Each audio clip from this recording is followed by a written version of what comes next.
بسم اللہ الرحمن الرحیم۔ السلام علیکم۔ روزانہ واقعات سننے کے لیے اس چینل کو سبسکرائب کریں۔ ایک دفعہ حضرت عمر رضی اللہ تعالی عنہ مسجد نبوی شریف میں بیٹھے ہوئے تھے کہ ایک آدمی نے کہا کہ اے عمر، تمہارے لیے جہنم کا ویل ہے۔ امیر المومنین نے حاضرین سے فرمایا، اس آدمی کو میرے پاس لاؤ۔ جب وہ آیا تو آپ نے پوچھا، تم نے یہ بات کیوں کہی ہے؟ وہ کہنے لگا، آپ اپنے حکام کو مقرر کرتے وقت ان سے شرائط قبول تو کرواتے ہیں، مگر ان کا محاسبہ نہیں کرتے کہ انہوں نے شرائط پوری کی ہیں یا نہیں۔ امیر المومنین نے پوچھا، بات کیا ہے؟ وہ کہنے لگا، مصر میں آپ کا جو حاکم ہے اس نے آپ کی شرائط کو فراموش کر کے ان باتوں کا ارتکاب کیا ہے جن سے آپ نے منع فرمایا ہے۔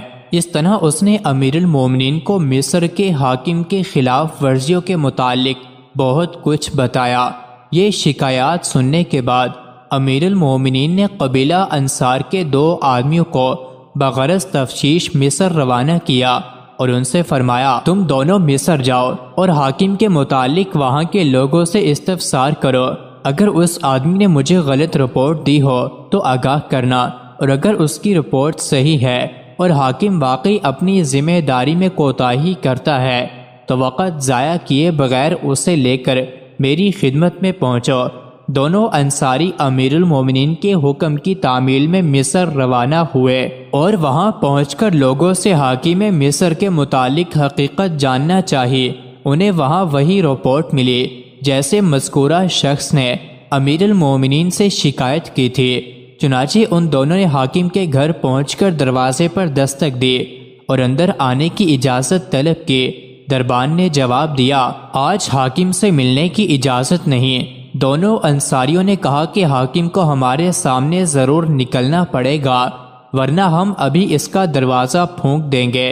اتنے میں ایک انصاری جلدی سے کہیں سے آگ کا شعلہ بھی لے کر آ گیا۔ اب دربان اندر داخل ہوا اور حاکم مصر کو اس کی خبر دی۔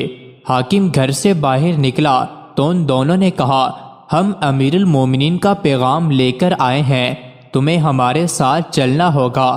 حاکم نے کہا، میری ایک ضرورت ہے، تھوڑی دیر کے لیے مہلت دو تاکہ تیاری کر لوں۔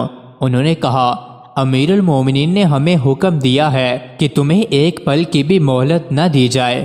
جب دونوں حاکم مصر کو لے کر مدینہ منورہ امیر المومنین عمر رضی اللہ عنہ کی خدمت میں پہنچے تو اس نے اسلام کیا، مگر امیر المومنین نے اسے نہیں پہچانا کیونکہ اس کی ہیئت پہلے سے بہت بدل چکی تھی۔ وہ مصر کا حاکم بن کر جانے سے قبل گندمی رنگ کا انسان تھا، مگر جب مصر کی سرسبزی اور شادابی اس کو راس آئی تو وہ گورا چٹا اور بھاری بھرکم انسان بن چکا تھا۔ اس لیے امیر المومنین نے تعجب سے پوچھا، تم کون ہو؟ اس نے عرض کیا، میں فلاں آدمی ہوں جس کو آپ نے مصر کا حاکم مقرر کیا تھا۔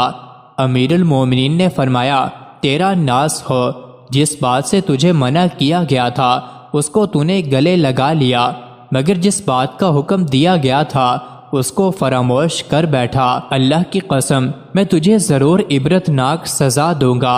پھر امیر المومنین نے اون کا ایک پھٹا ہوا لباس، ایک لاٹھی اور صدقے میں آئی ہوئی 300 بکریاں منگوائیں اور اس حاکم مصر سے فرمایا، یہ لباس زیب تن کرو، میں نے تمہارے باپ کو اس سے بھی ردی لباس پہنے ہوئے دیکھا۔ یہ لاٹھی اٹھاؤ جو تمہارے باپ کی لاٹھی سے کہیں بہتر ہے اور فلاں چراہ گاہ میں جا کر ان بکریوں کو چراؤ۔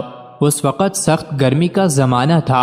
امیر المومنین نے مزید فرمایا، اور تم راہ گزرنے والوں کو ان بکریوں کا دودھ پینے سے مت روکو، صرف عمر کے گھرانے والوں کو روکنا، کیونکہ مجھے نہیں معلوم کہ عمر کے گھرانے والوں نے کبھی صدقے کی بکریوں کے دودھ یا گوشت میں سے کچھ استعمال کیا ہو۔ جب وہ آدمی حاکم مصر واپس ہوا تو امیر المومنین نے اسے بلایا اور پوچھا، جو کچھ میں نے کہا ہے سمجھے یا نہیں؟ وہ فوراً زمین پر گر گیا اور کہنے لگا، اے امیر المومنین، یہ کام مجھ سے نہیں ہو سکتا، چاہے آپ میری گردن اڑا دیں۔